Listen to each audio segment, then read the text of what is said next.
संयम, समता आणि मानवतेचा संदेश देणारा रमजान ईद उत्साहात साजरा. अमरावती शहरात रमजान ईद उल फितरचा सण उत्साहात आणि धार्मिक वातावरणात साजरा करण्यात आला. पठाण चौक मार्ग परिसरात आयोजित कार्यक्रमात आमदार सौ सुलभाताई खोडके यांनी उपस्थितांना संबोधित करत ईदच्या माध्यमातून संयम, त्याग आणि मानवतेचा संदेश अधोरेखित केला. रमजान महिन्याच्या अखेरीस येणारा ईद उल फितर हा सण आत्मशुद्धी, संयम आणि सामाजिक बांधिलकीचे प्रतीक असल्याचे सांगितले. ईद केवळ उत्साह नसून एक महिन्याभराचा साधना आणि आत्मपरीक्षणाचा परिपाक आहे.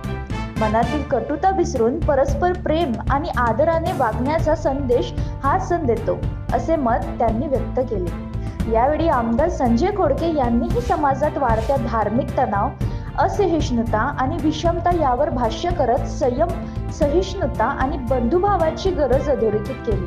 त्यांनी ईदच्या निमित्ताने सर्वांना शुभेच्छा देत सामाजिक ऐक्य टिकवण्याचे आवाहन केले. कार्यक्रमात आमदार दाम्पत्याच्या चिमुकल्यांनी गुलाब पुष्प देऊन शुभेच्छा दिल्या. यावेळी यश सुलभा संजय खोडके यांनीही उपस्थितांना ईद मुबारक म्हणत मानवतेच्या मूल्याचा स्वीकार करण्याचे आवाहन केले. मुस्लिम बांधवांना पारंपरिक वेशभूषेत मोठ्या संख्येने सहभाग नोंदवला. नमाज अदा केल्यानंतर एकमेकांना आलिंगन देत ईदच्या शुभेच्छा देवाणघेवाण करण्यात आली. कार्यक्रमाला राष्ट्रवादी काँग्रेसचे पदाधिकारी, कार्यकर्ते तसेच महानगरपालिका नगरसेवक उपस्थित होते.